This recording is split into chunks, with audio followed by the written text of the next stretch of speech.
Shalom, meus queridos amigos, meus irmãos, que o Eterno abençoe a todos vocês, sejam todos muito bem-vindos. Meu nome é Ailton e esse é o canal A Luz da Escritura.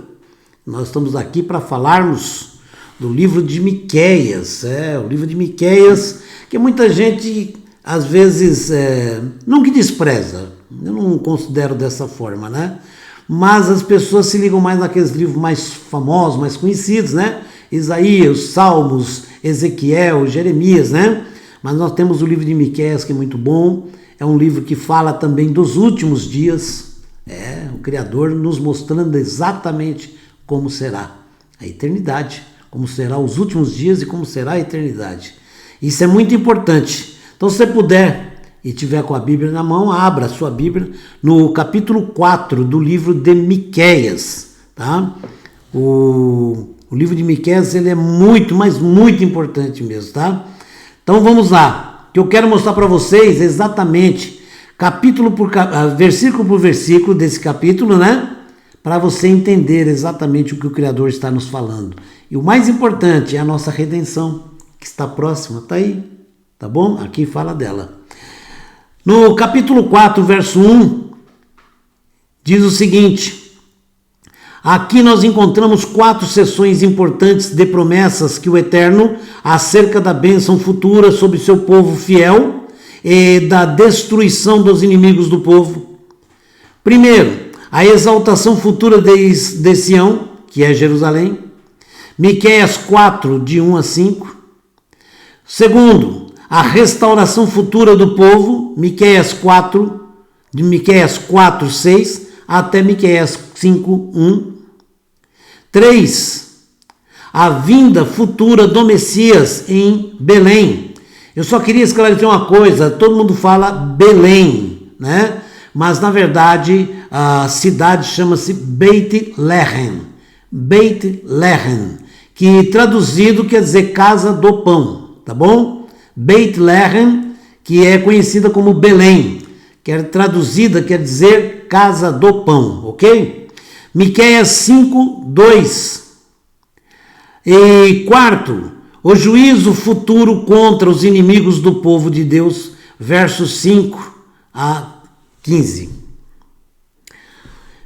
No livro de Miqueias, capítulo 4, versos de 1 até o 5, esta passagem é uma das grandes profecias da Bíblia e notável não só pelo que ela diz, mas pelo fato de que o mesmo texto é encontrado também no livro de Isaías. Olha que maravilha, hein? Você encontra o mesmo texto no livro de Isaías, no capítulo 2, marque aí, tá? No versos de 2 a 4. Foram propostas várias teorias sobre quem copiou, de quem. Muita gente comenta, né? Isaías ele copiou de Miqueias. Não, foi Miqueias que copiou de Isaías. Eu acho que isso aí não muda nada, né? Mas eu pelo menos, eu tenho uma opinião que é uniforme. Eu acho que o Criador, ele inspira a todos. Eu acho que, na verdade, quando uma pessoa escreve alguma coisa, ele escreve a mesma coisa que outro também foi inspirado a escrever. Então, acho que não há necessidade. Pode haver cópias, sim, mas eu acho que não há necessidade de copiar. Né? Porque o Criador, ele inspirou toda a Escritura, né? Então tá aí, né? Então foram propostas várias teorias sobre quem copiou de quem. Se Isaías copiou de Miqueias ou vice-versa. Miqueias copiou de Isaías, né? É possível, claro, né? Eu particularmente não acredito. No entanto, que Isaías e Miqueias, sob a direção do Espírito Santo, tenham recebido estas palavras de uma terceira fonte, talvez um cântico espiritual, aí, uma outra fonte, e é verdade, né? De qualquer forma, o mais importante, a palavra vem de uma fonte só, o Criador, o coração do Criador, né? Porque a boca fala do que está cheio o coração, e foi a boca do Criador quem proferiu, então saiu do coração dele. Miqueias 4:1. A expressão nos últimos dias é uma indicação de uma profecia do final dos tempos. O monte da casa do Senhor, olha só, final dos tempos, agora, hein? O monte da casa do Senhor descreve o templo em Jerusalém. O monte da casa do Senhor descreve Jerusalém, o templo em Jerusalém. O texto projeta, inclusive é chamado de Cotel no hebraico, né? Que é o Muro das Lamentações, onde é o templo, Jerusalém, tá? Nikra Moriá. O texto projeta uma mudança futura na topografia de Jerusalém. Originalmente, o lugar do templo em Jerusalém ficava em uma das várias colinas que faziam parte da região. Nos últimos dias, o lugar do templo será elevado sobre os outeiros. Então vai haver uma mudança, talvez inclusive um terremoto, que já existe muitos comentários sobre profecias, né? Que falam sobre um grande terremoto. Pode sim ter um grande terremoto. E o monte será elevado, mais ainda, sobre os outros montes. Tá? Então, vou repetir aqui, nos últimos dias, o lugar do templo será elevado sobre os outeiros. Tem referência bíblica, Zacarias 8, de 1 a 3, o 14, de 1 até o 11. Ok? Leia lá. Sempre é bom ler, estudar, né? Miqueias 4:2. E irão muitas nações. Quando os não israelitas conhecem a verdadeira fé, quando a gente fala não israelitas, veja bem, toda religião que procede da mesma raiz, certo? As pessoas têm no seu próprio DNA, vamos dizer assim, né? O DNA israelita. Porque que nem o cristianismo, que é a maior religião do mundo, né, hoje. E o cristianismo, ele tem a sua base judaica. É por isso que é chamada fé judaico-cristã. Porque a escritura que você tem nas mãos, essa escritura, ela tem procedência judaica. Por quê? Foi dado na mão do povo de Israel para distribuir ao mundo. Ok? Então tá aí. Quando os não israelitas conhecem a verdadeira fé, eles creriam no Deus de Jacó. Jacó, tá, é o primeiro nome, que depois foi chamado de Israel. Ok? Ensine. Assim como falou com Moisés no Monte Sinai, Êxodo 19, 20. Deus falaria com todos os de Jerusalém.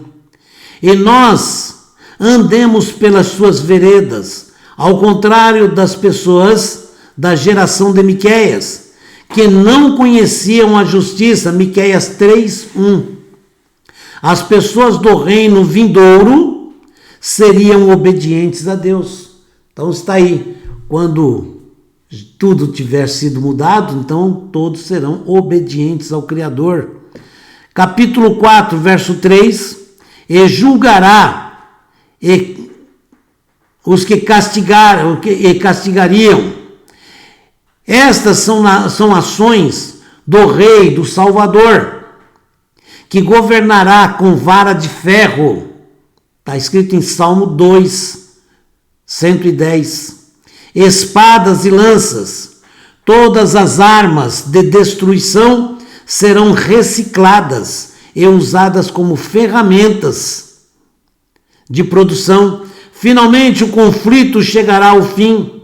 A guerra não mais será um tema de estudo. Compreendeu? Hoje, queira ou não queira, se aprende guerra no estudo, desde o momento em que você começa a entender as primeiras palavras. Exemplo, quando as pessoas estão na internet mesmo, muitos estão em guerra, debatendo ali, xingando, ofendendo, destratando, é uma forma de guerra. Guerra de palavras, mas é guerra, né? Então, essas coisas não existirão mais ofensas, maus tratos, não existirão mais perseguições, não existirão mais prisões, não existirão mais maldade. injustiças. Compreendeu? O mundo será totalmente mudado. Capítulo 4, versos 4 e 5. A videira e a figueira são símbolos de paz e de prosperidade. Está no livro de Zacarias, capítulo 3, 10. Não haverá quem os espante. O medo, como a guerra, verso 3, se tornará algo do passado. Compreendeu?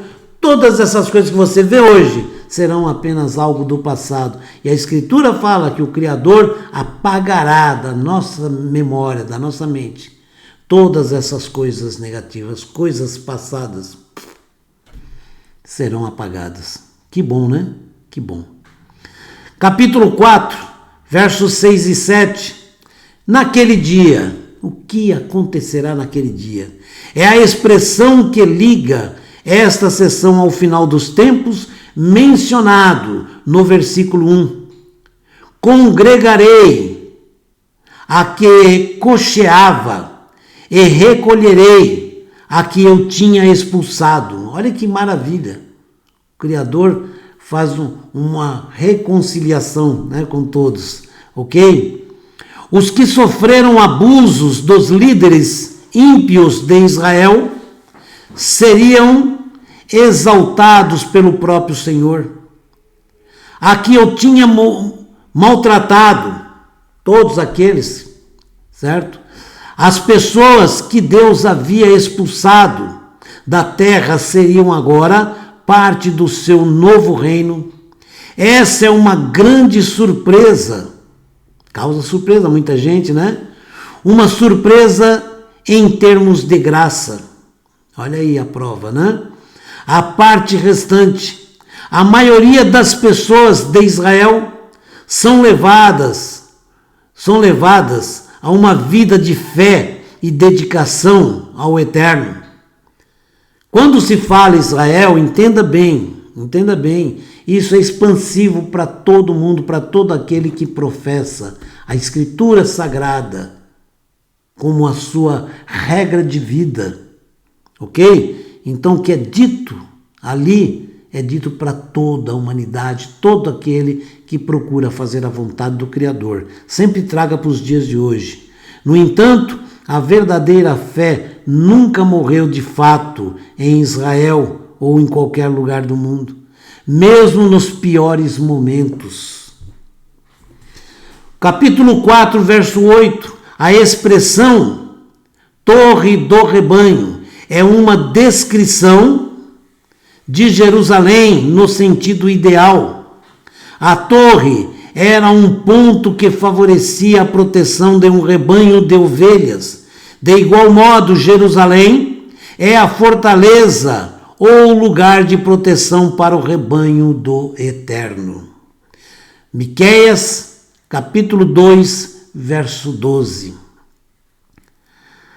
Capítulo 4, versos de 9 a 12. Miqueias dirigiu-se à cidade de Sião, Jerusalém, como se ela fosse uma mulher que está de parto, está para dar a luz, né? Está de parto.